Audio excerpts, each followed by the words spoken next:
it's my duty to keep the floor flowing with discussions, although no one asked yet.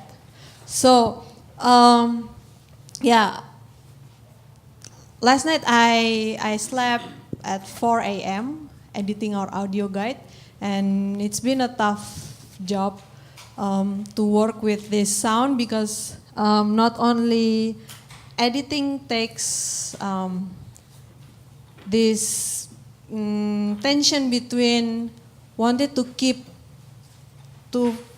genuine, to stay true to the original voice, while also on the other hand thinking of the speakers or the listeners, if they feel comfortable in listening to these voices, or if it makes sense or not, if it comprehensible or not.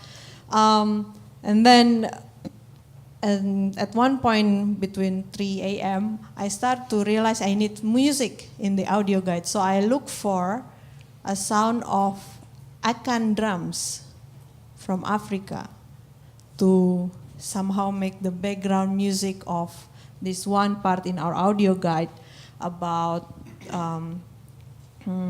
is it too much to ask the museum to respond something, although they're always the one that's too late because they're always dealing with something that already passed.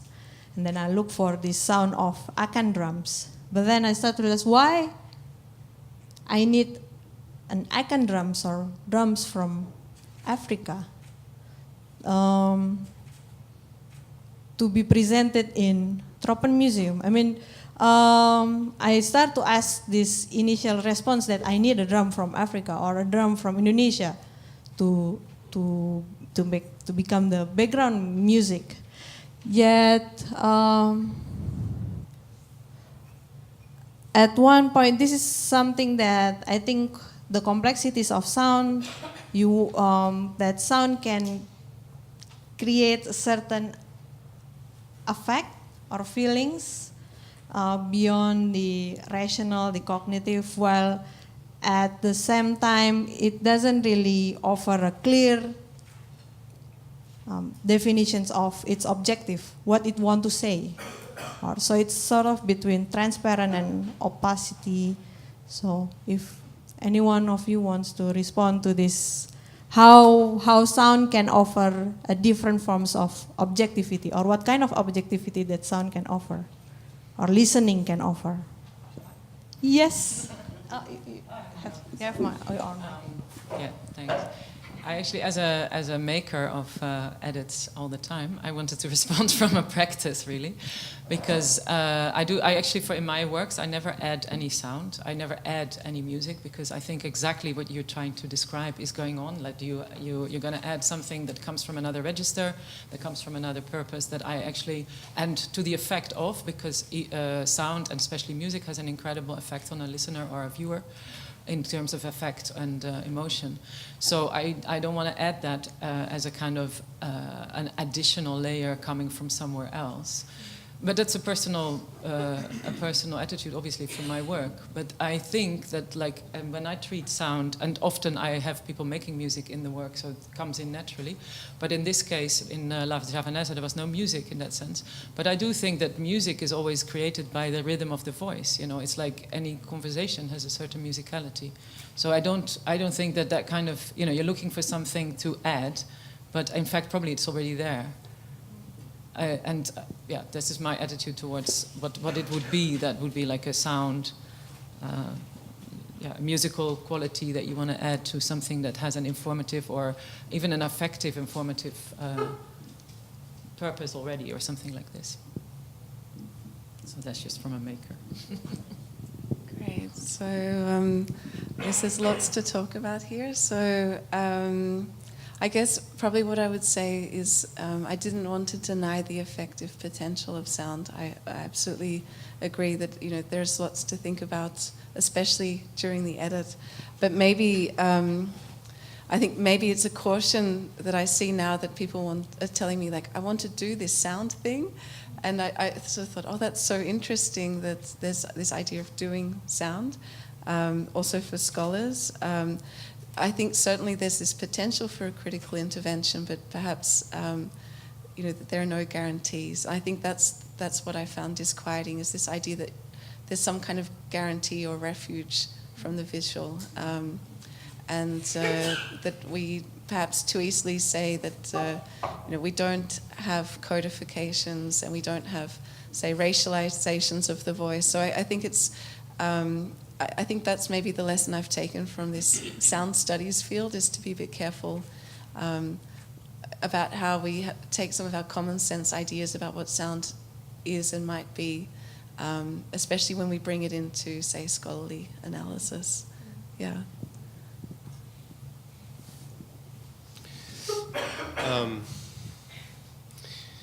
Yeah, I think that I want to respond by also telling a story about birds. And we talked a little bit about this the last time I was in Jogja, because I was going to birdsong competitions and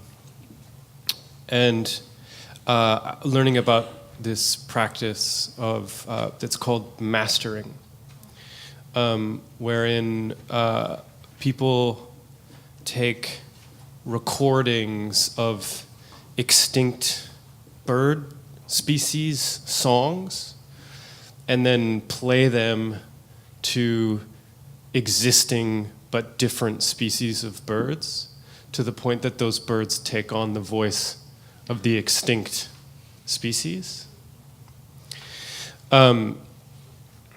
So your question was sort of about the content of sound and editing and the heavy decisions of cutting what to keep in and what to keep out.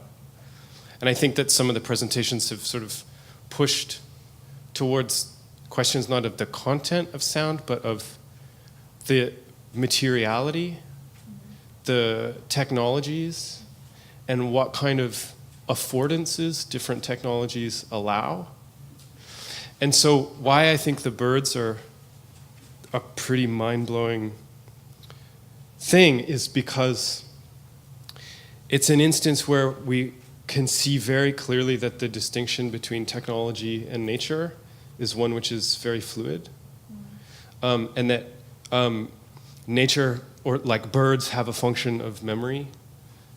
They allow the people who train them to sing the songs of the extinct to carry the sound of lost environments. Yeah.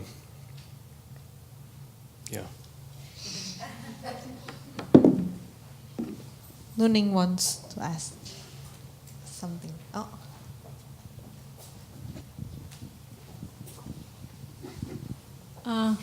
I'm Nuning from KUNCI. I'm interested in what Adam just said, and also try to connect it to what you said earlier in your presentation about the rich vocabulary of people who live in a Mount Merapi area, that they do have a rich vocabulary of Javanese language to tell about the mountain and the surrounding. My question is, maybe I can sense it because I'm also a Javanese too, but maybe based on your field work, maybe can you elaborate more on this vocabulary, and how would this vocabulary maybe narrate the contemporary social setting that go beyond the mountain environment? Because talking about sound or voice in a context like Indonesia is significant because and that is precisely why we choose audio guide in the first place, because sound has always been the domain that being suppressed. So it's always like means for ordering things.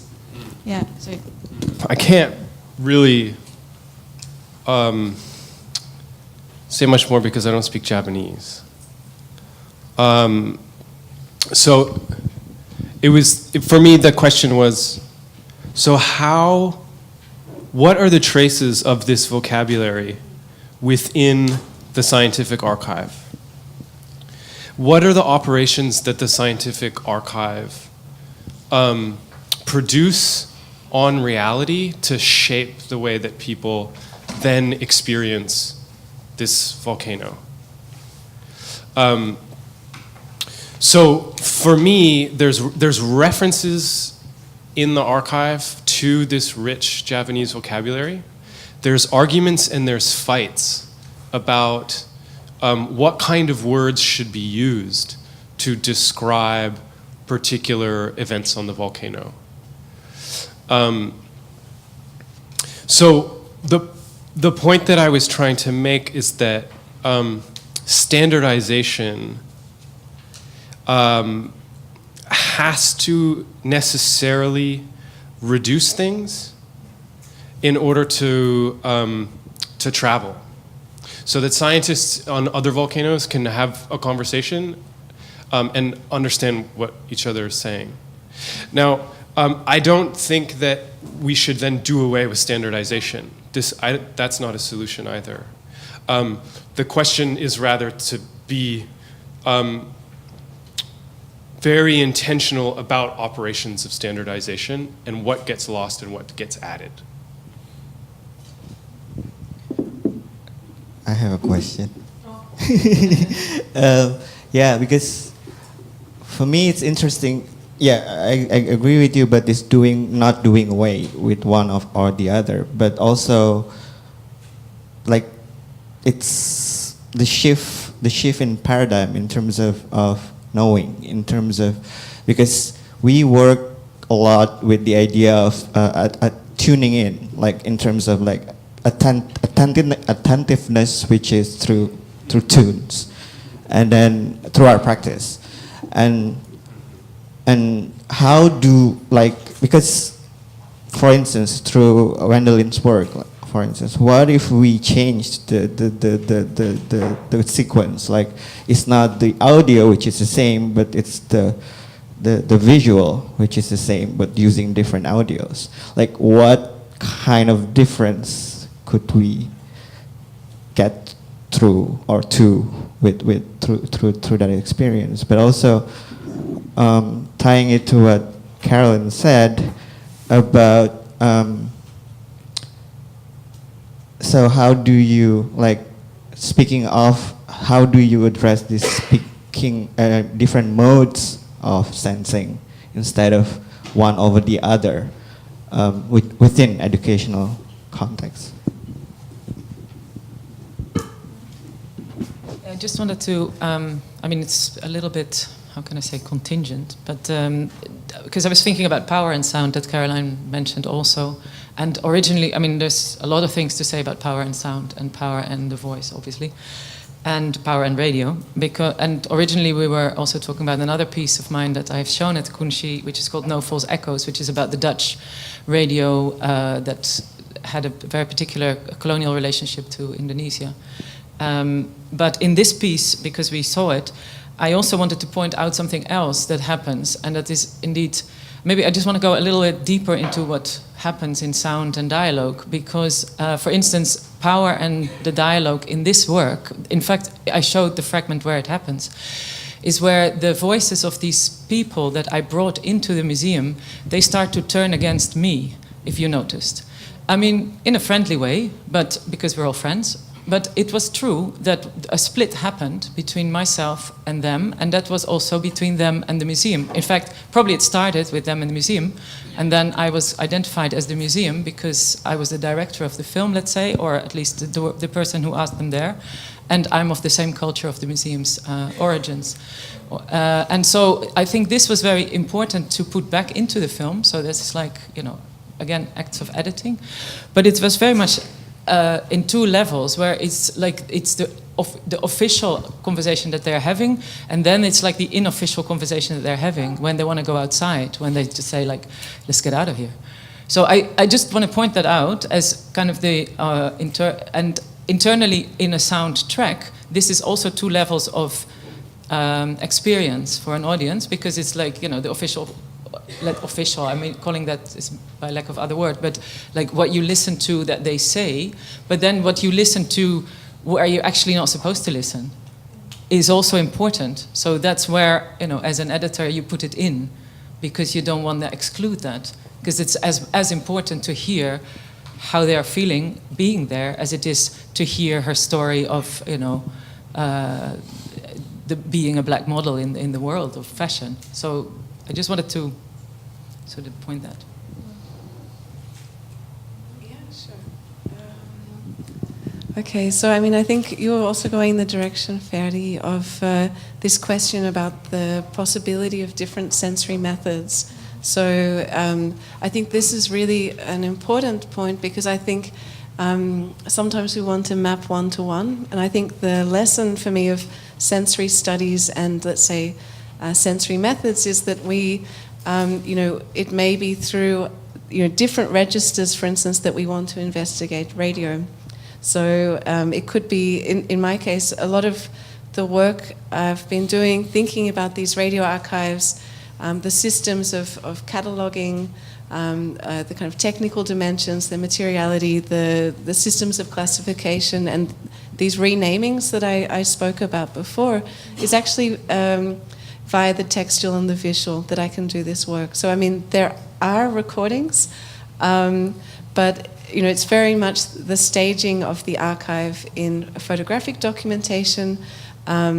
It's also about archives that have been partially looted, either from occupied Europe to Germany or from Germany to the UK and Russia after World War II, and also what happens, I guess, in the East-West archival situation in Germany. So we actually have a situation where a lot of the materials I'm looking at are not in archives, and they're through stock photography agencies. They're on wiki images. They, in different moments, according to whether they have value or not, these items have been removed or sent elsewhere. So I think that's something that I try to keep in mind, is not just that recordings of cultural others have been devalued in the post-World War I situation, where colonial institutes were defunded and people didn't have funding to do that work. Therefore, they tried to sell parts of their collections, or radio stations in a situation of economic depression tried to have releases. It's also about these collections being broken or dispersed between when they were formed and when I try to ask questions about them now. So I think that's something I try to keep in mind, that it's not, you know, thinking about sound is not only about listening or developing listening techniques or modes of analysis, but it's about also questioning the forms of presentation and circulation that produce the items that I look and read and listen to in the first place. So I think this is something that then it gets very meta. So I even got to the point now where I thought, do I have to somehow do some kind of history of the archive before I can talk about some of the ideas bound up with these sound recordings? And I think this is a bit the tension with these kinds of projects, that they're often quite convoluted institutional histories that sometimes I think scholars want to partially bracket out as well, because you know, even in the case of looted archives in Europe, some of the sound recordings we encounter, if we go to Frankfurt and we go to the radio archive and say, can I listen to a digital file? They've been copied, selected, probably, you know, across borders up to 3 or 4 times before we encounter them. And that's something that the institutional archive that I visit now doesn't have a very strong record about.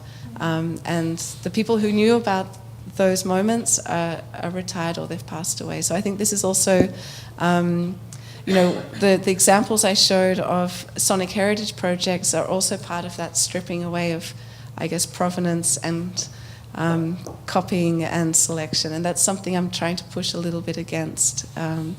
That, you know, it's great to digitize 500,000 recordings in Europe, but if we you know, just perform the same stripping away of provenance, we're also we're treating it again as source and not thinking about these recordings as objects. And I think there's really a lot of potential to ask some more questions about these collections. Thanks. Yeah, it's okay. Or does somebody have a question? I don't want to.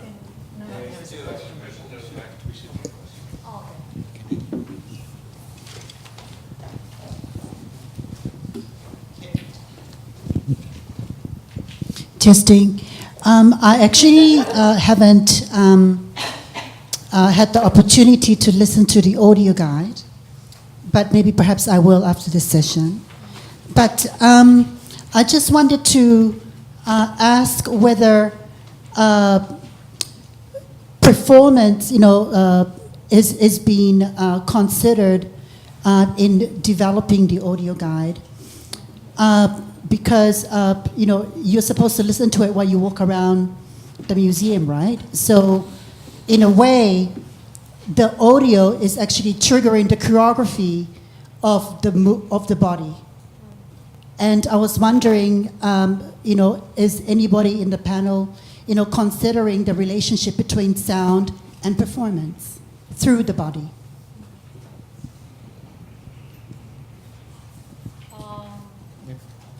Maybe Sarah, and then.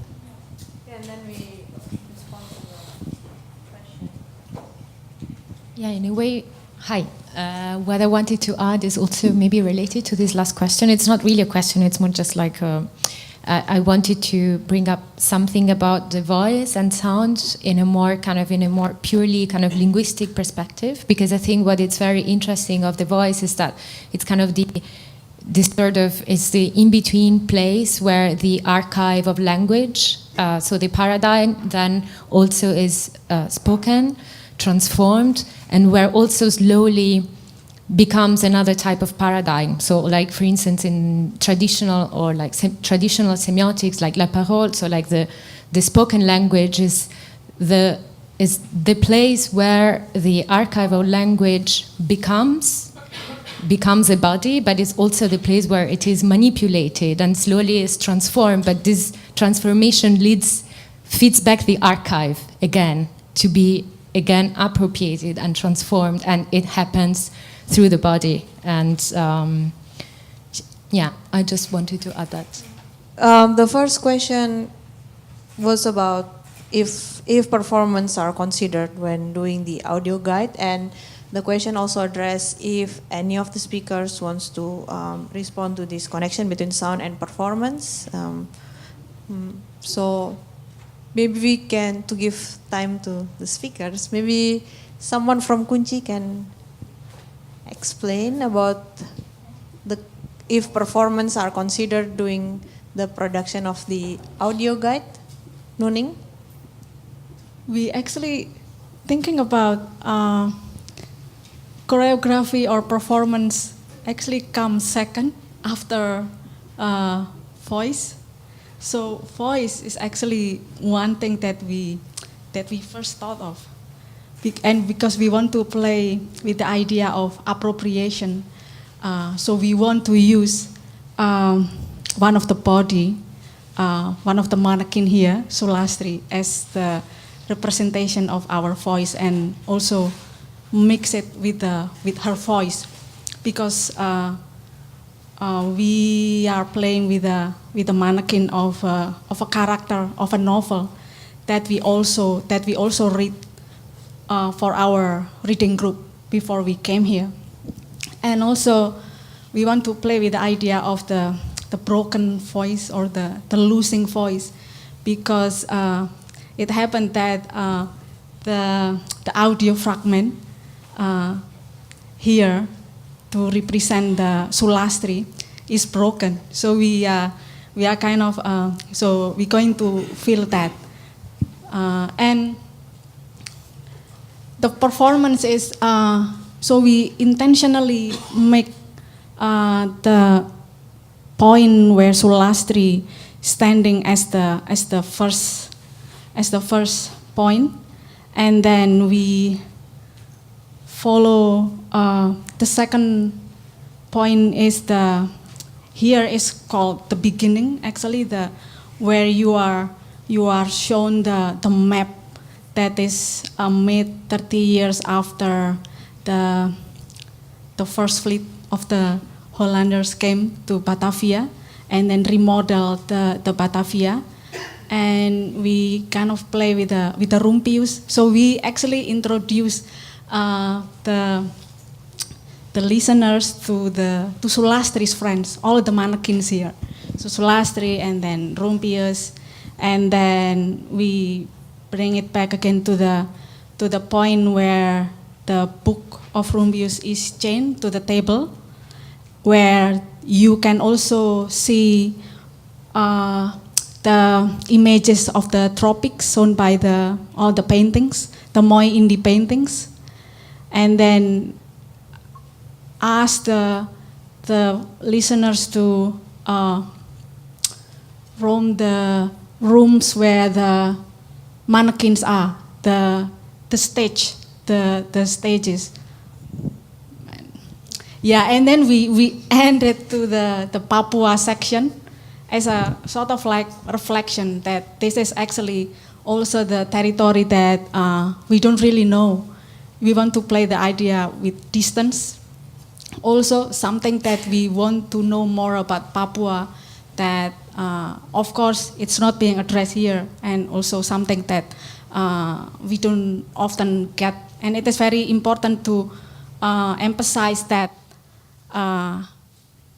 now, especially because in Indonesia, with all the rising of, like the next generation of the Free Papua movement and etc. Maybe to add that the choreography is more like in terms of performance. It's not so much related to like bodily like we do think about the body, but in relation to the space always. So if you see the map that we distribute, it's a kind of movement, like body in movement. And yeah, I don't know, maybe it's also related to sound, actually. So, also a brief presentation from KUNCI about the audio guide. But then let's go back to the two remain questions from the audience. Anyone wants to respond? Maybe we still have 5 minutes. Huh?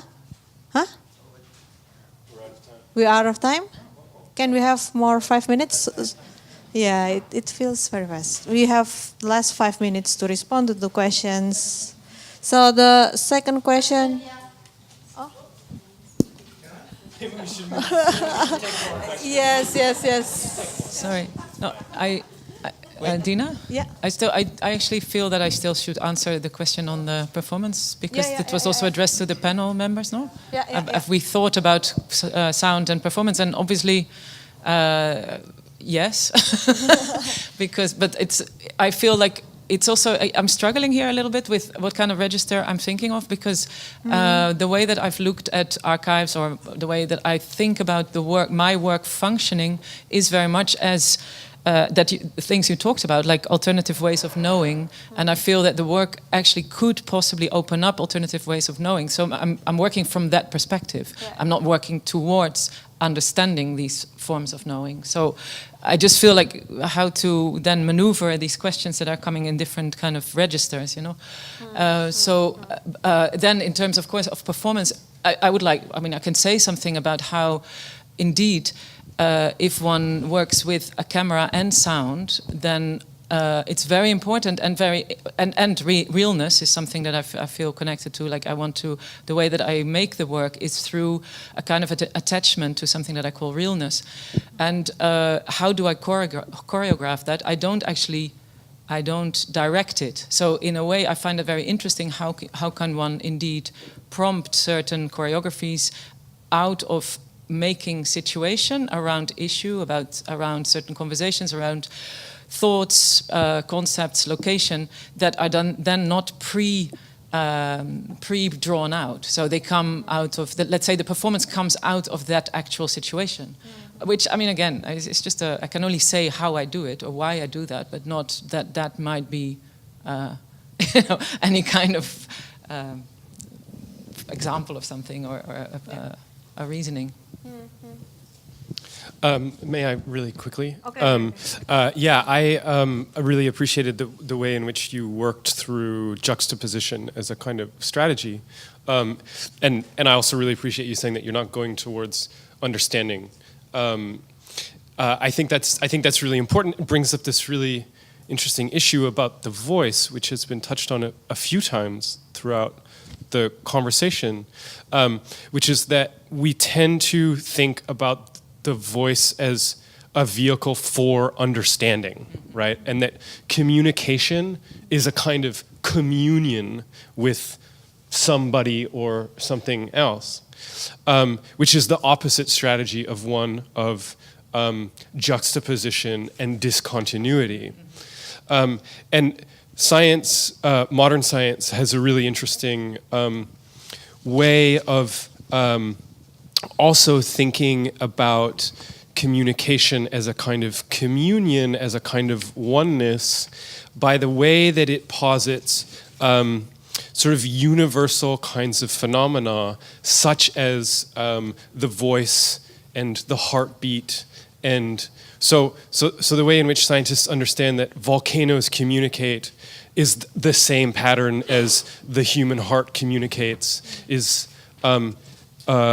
electricity communicates in the same way. That's a kind of metaphysics of sameness through which everything can participate and communicate, which is the opposite of one of discontinuity, which privileges difference. Okay, one last question. Yes, testing. Yeah. I just wanted to ask the panel, but also KUNCI. And I wanted to highlight a topic which I haven't really heard, at least the second half of the day. Maybe it got lost somewhere over lunch. But this is the actual process of decolonization and going through that process, but also trying to understand how that process is being done here in this institution, but also conceived in the Netherlands, having been abroad for 12 years. So I'm learning. I'm doing field work as we speak. But I think it also relates to Yuki's question just now. It's related to the performance, but I think also the method. I hear a lot about the methodology, and especially methodology in relationship to theory. The theory is described in Western context and in Western terms. I haven't heard these decolonized or post-colonial theories yet being addressed. But also the methods. I mean, for KUNCI as well, you're choosing to focus on the audio guide. So you're using that guide, which is already a colonial type of method. Are you decolonizing that guide, or are you recolonizing that guide with your own voice? Indeed, what about the performance? You're using steps, but those steps are guided, as you say, the body is related to the space. The space is not decolonized. The space is still that space. And you're also not moving in or outside of that space. You're still using the museum space and the museum authority imprint of the space as a methodology. You're using interview, which is as well an anthropological tool that is also established within a colonial context. We're now doing a symposium with a panel that seems to, each panel member seems to want to have his or her say before we can move on to a question, where I know that in Indonesia there's a tradition, Javanese as well as beyond Nongkrong, where we basically discuss as a group, not panel versus audience. So yeah, the question is about methods and methodologies. Are you able, do you feel that this program, this institution, but also this country, this nation, which is in a sense still living the colonial, and its institutions and bureaucracy are part of the colonial, that you can actually decolonize it, or do you feel that you have to recolonize it with the same methods? Or pursue unconsciously. Thank you. Thank you. A very difficult and hard question as the last question, which actually, according to the standardized procedure of symposium, we should be finished by now and start to the next session. Yet then we have this question fleeting, and we need to answer it. So, what should we do? Carry on. The context of decolonizing. Okay, we did talk. We did address about this at the first panel, but we didn't get through it so much because we are also concerned about the hype around the term. But at the same time, that's always our practice, taking in the big words and try to really see the limits of it, right? And then in Indonesian, we have the term called menggembosi, which means if you have a tire, and then what you do is you make little punctures, basically, in order for the tire to, like, it's a sabotage, basically. And this is exactly what we're doing by trying to create these audio guides. It's not just to intervene within the space itself, but to try to make kind of small holes, because it's online. And then we try to engage with people from outside, not just from outside of the museum within the Amsterdam context, but for people also back home in Indonesia, to try to imagine actually the kind of limitations or the kind of politics of gaze representations that we're dealing with here, but also not only in kind of like descriptive way, but also in trying to, also kind of like intervene in the process of trying to reverse. Like if you say, true, we're using methods, but we're using methods as a tool to fight back against the master, basically.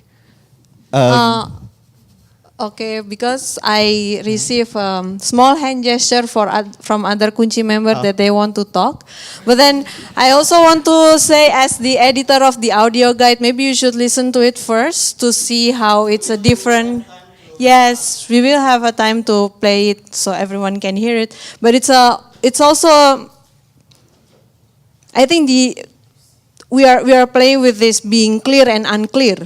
Because what is decolonizing? It's not fully washing. It's not clean out of colonialization, that we are free.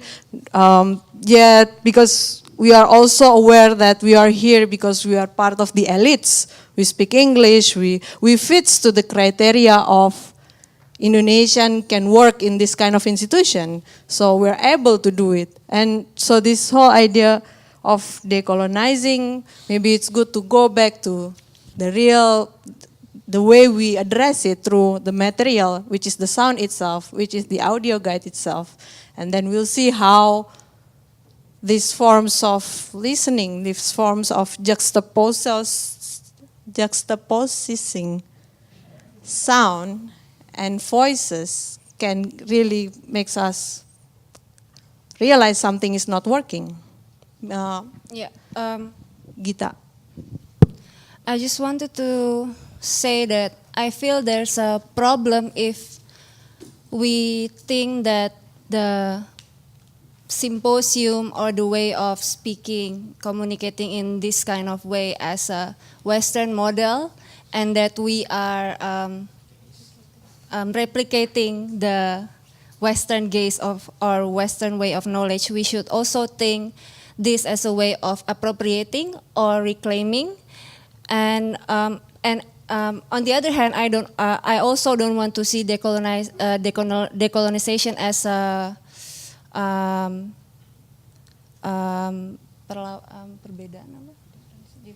as a differences between West and the East, because I can also say that if we keep on just using particular or peculiar Indonesian words, it's also a way of exoticizing our own precarity or our own methods which actually just make the West and the East cannot have encounters. So that's one thing to respond to your comment about us replicating. But on the other hand, we also realize that there are, in some ways, we are also replicating the colonial gaze, which we are critically reflect it on when we see the Papuan people, and you can hear it on the audio guide. Also about the guide, it's not really a guide actually, because we don't give information. Then that's why it's really important to listen to it before